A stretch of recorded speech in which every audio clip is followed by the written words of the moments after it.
We are seeing things in the realm of society and behavior that are very, very dangerous. Young children love AI. Since the 1950s, scientists have questioned the potential of artificial intelligence. A remarkable number of kids are already using AI. They're not only using it in ways to supplement their educational experiences, but they're also using it in ways that are changing their social experiences. And today, we're living immersed in it as it challenges the roles of teachers, friends, parents, and therapists. We're creating an enormous behavior control empire, and we have to decide to what extent we want AI socialization systems, replacing teachers, replacing parents, replacing therapists. We're facing that in the next 3 to 5 years. In Davos, senior business and thought leaders met to discuss the AI race that is taking place as AI models are being created specifically to hack human attachment. What will our society look like if children are raised to form genuine attachments to machines rather than humans? Charlie Munger, Warren Buffett's business partner, said, "Show me the incentive and I'll show you the outcome if you want to predict the future." I'm saying all this because here we are with AI. The future is uncertain. There's so much opportunity. We have to maximize the promise and minimize the risks. But who knows what's going to happen?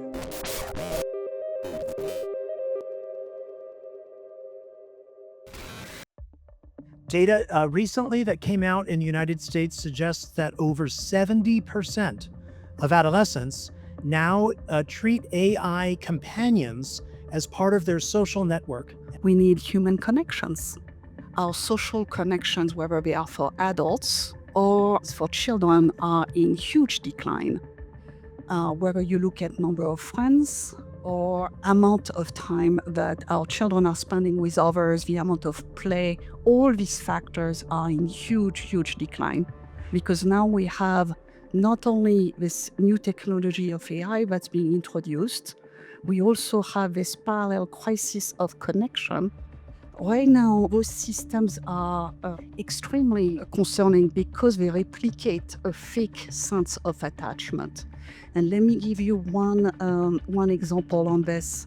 One of our studies has shown that a child will get praise 13 times more than a human on those machines.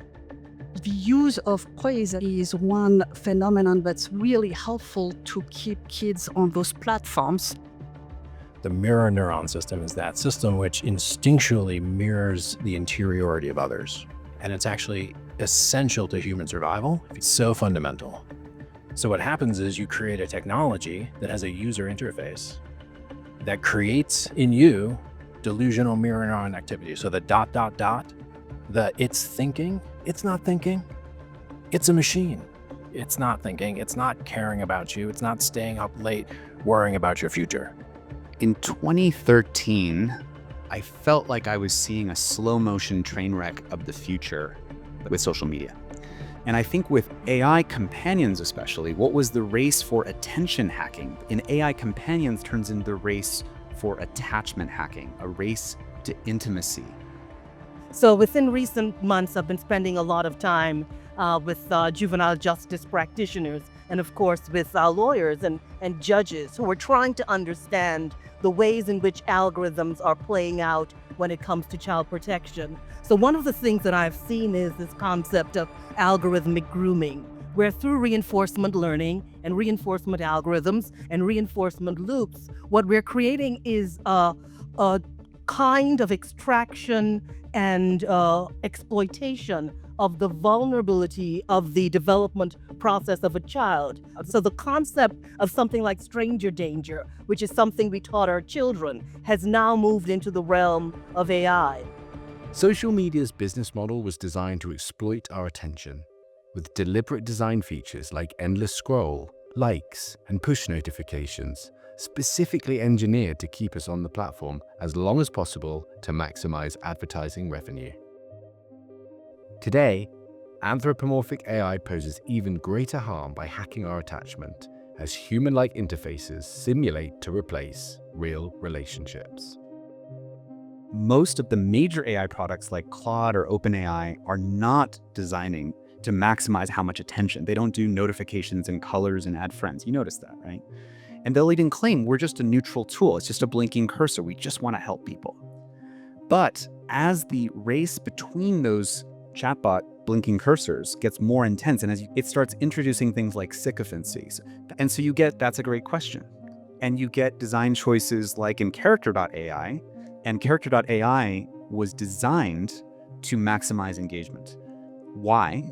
Because if you zoom out, there's this arms race between Google and Meta and OpenAI for training data.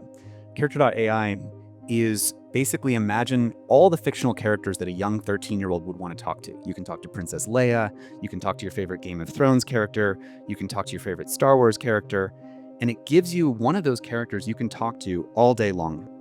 And the idea was that they were going to get all this training data by having lots of conversations with young people that would then feed into training this AI model so Google would be able to build a better model than OpenAI. And this product, Character.ai, was seen as too high risk for Google to do under its brand. And so the AI then is designed to do things like when you're talking to it, it does the ellipsis of the 3 dots of like the AI's thinking. And then it'll do it and then it'll go away and it'll come back as if it was typing and then erase the message and then thought again.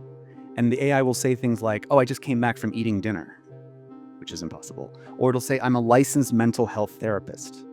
So you start getting those design decisions, these engagement-based design decisions in things like character.ai, and you start getting sycophancy showing up in the major chatbots. There's $1 trillion global industry in simulated intimacy that's being predicted. One of the founders of Character AI said, we're not trying to replace Google, we're trying to replace your mom. So it's a podcast 2023. We're not trying to replace Google, we're trying to replace your mom. Yeah, so we did a study on one of those other companion called Replica.ai, and that study was done with young adults, so not with children. I'm human-like. I listen, I feel with you, I care about what happens in your day. And that study showed 3 very interesting things. One is people who are more lonely to start with are using those systems more. 2 is 90% of Replica users, after a very short amount of use, think that the system is human. So we are speaking not about a handful of users, we are speaking about millions. And then third one, a risk of displacement of human relationships. So in our Replica.ai study, we're showing a slight displacement. There are some other studies, including one with MIT with ChatGPT, that shows even larger displacements of human relationships. So the data now say that children report that they trust their AI companion more than they trust their parents or their teachers. We have a generation about to be raised by an AI robot. Where are we in 5 years? The idea that we would move into a situation where a lot of the labor of socialization, which is teaching, parenting, advising, the labor of socialization could be taken over by machines. So I would predict, in its most extreme case, as the multi-trillion-dollar global market for simulated intimacy and delusional mirror neuron activity grows, we will have a situation where the majority of kids spend the majority of their time being raised by machines. One of the hidden risks is this risk, which isn't the death of humanity, it's the death of our humanity. It's a fundamental rupture in the substance of what it means to be human. So are they attachment hacking? Yes. We know that attention hacking, like addiction, causes brain damage. Attachment hacking also causes brain damage. We have a massive multi-billion-dollar industry in causing diffuse brain damage among youth. There's a bunch of other things we can do with AI, which we can talk about, that don't involve hacking attachment and attention. So it's like, are we anti-technology? No, I'm anti-brain damage. You know, we have a choice right now. We don't have to go down this dystopian existential doom path. The whole point of, I think, all of us illuminating this is to be so clear-eyed about what we're currently heading towards, so we can just make a very simple choice to say, we don't want that. What do we do to turn AI into a platform that encourages and enhances our social connection? We all want technology that's not just not bad for people, or 10% less bad, or is slightly less suicidal. What we want is technology that actually is comprehensively healthy for society. The harm is being done by something that's invisible, so it's invisible harm. What is the age, or what do you think is the age of the algorithm that the child is interacting with?